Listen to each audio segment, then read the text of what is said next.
namoonni hedduun akkuma uummanni keenya ijji adurreedhaan hantuuta malee hin agartu jedhan. Warri siyaasaa namoonni tokko tokko Ameerikaatu biyya maaliif jala gaddeebisuudhaaf taneef jala gaddeebisuu waan akkanaa hojjetee jedhanii hedduu haasa'u turan. Garuu dhukkubni kun dhukkuba akkasiiti miti. Kuni tumsa rabbiin maaliif tumse? Tumsa rabbiin diin rabbiitu tumse. Rabbiin karaa ittiin tumsuuf isaatu beeka. Wamaa ya'lamu junuuda rabbika illaa huwa. Rabbiin quraana keessatti. Kanaaf obboleeyyan kiyya kan islaamaa dhibeen koronaa gargaarsa ummata muslimaatiif rahmatul lil mu'miniin wabalaa'un lil kaafiriin. Kaafiraaf qixaaxa isaan azzabuudha.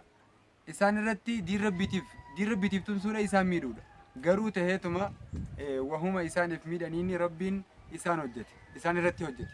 Wanni kun biyyoota hedduu yoo laalle biyya Ameerikaa irraan tana bara dabre keessa waan isin jechuu turte wanni isaan hedduu mudarasaa irratti qorannoo gaggeessuu turan bara dabre keessa wanni hojjechuu turan umrii namaaf dabalaa jedhanii bara dabre haasawanii turan. Bara dabre umriidha namaaf dabaluu irratti dandeettii goonaa jedhanii yaalanii turan. Arraan tana yoo kan danda'an taate nama takka umrii dabaluuf yoo sun taane dhibee kanarraa ittisuu yookaan irraa deebisuu yoo danda'an ta'e arraan tana dandeettiin isaanii eessa qotte.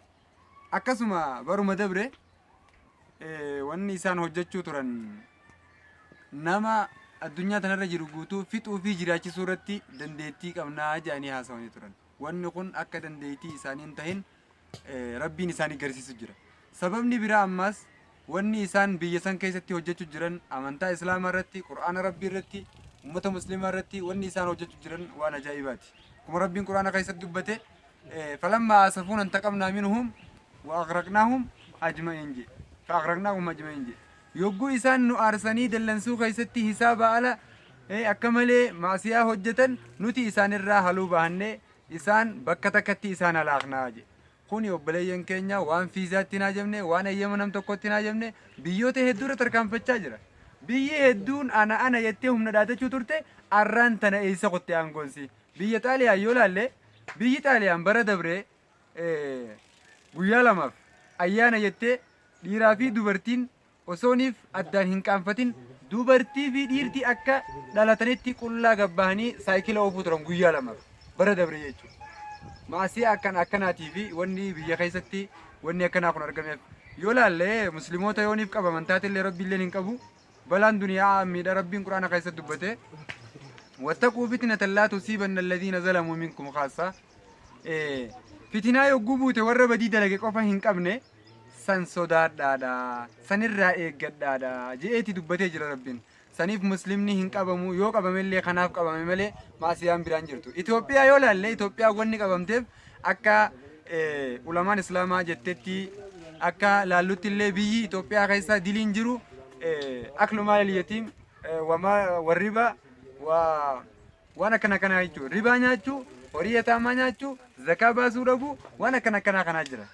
Biyyoota addunyaa keessa gaazinaa fi waan adda addaa amantaa irratti illee roorroo hojjechuu waan akkanaatiif qabamanii ammoo Itoophiyaa keessa waan akkanaati. Kanumaaf obboleeyyan keenya nuti wanni jennu obboleeyyan keenya daawwattoota TV ifa islaamaatiin baga jiraattanii baga jiraanni as geenye isinin jecha rabbi ganaallee isin irraatiisu isinin jecha gamanumaan an gama kiyyaan jechuudha akka kiyyetti muslimni hin qabamu yoo qabamees maali jechuu balaan duniyaa aammiidha waan juusanii malee teeysanii mitiin isinin jaa waa'ee qadaraa irratti gaa inshaallah yoo yeroo nu fuute namni kun hedduun saahiba saafaa dhiyeessu jira obboleessa saafaa dhiyeessu jira abbaa saafaa dhiyeessu jira waan kana irratti yoo yeroo nu fuute deebinee haasawinaan isin gaaffii biroo kanuma ammaas kanuma ilaalchise gaaffii lammaffaa kan inni jiru maal sitti fakkaate namni tokko nama jimaa qabu hin qabu akka biyya teenyaatti gudeebine jechuun akka waliigalaatti goosinu akkasuma ammaas nama jimaa qabu qofa otoo hin taane warroottan barbaree fi waan nyaatanis hin qabu jedhanii keessattuu oguunii fi ammaan tanaas hin gabbuutu wanni amma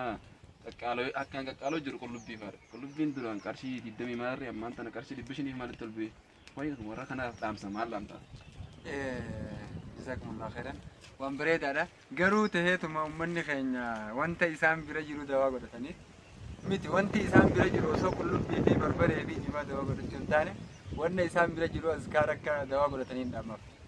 Maaliif azkaara sanirraa ganama yerooniif subii salaatee namni آية الكرسي قرأوا قبا قل الله سدين قل أعوذ برب الفلق في قل أعوذ برب الناس في قل هو الله أحد يرو سدي قرأوا قبا أعوذ بكلمات الله التامات من شر ما خلق بسم الله الذي لا يضره مع اسمه شيء في الأرض ولا في السماء وهو السميع العليم جتة خنا يرو سدي قرأوا قبا نبي محمد صلى الله عليه وسلم أكجان نمني وان كان يرو صلاة سبيتي في مغربا قرئ نمني مغربا قرئ هل كان سنكيستي هنگا سبيتي وني سدرارو هنجرو جي دبتيجا يونيف سبي قرأته هنگا مغرباتي وني سدرارو هنجرو جيجرا غمانو ما ورا قلوبي نفتي سنجو في ورا بربري نفتي سنجما نفتي سنجون غمانا وان كان نفتي سران سانجا لامسيان سانجا قبو خنما غلطوما. السلام عليكم ورحمة الله وبركاته. فليس خينيا وان كان فكاتون الكوبي فتيس نيداتي توري نتيز كوبي خينيا خان أرى كوبي فني تمرة هنگا كوبي بروتين ولتي منتو.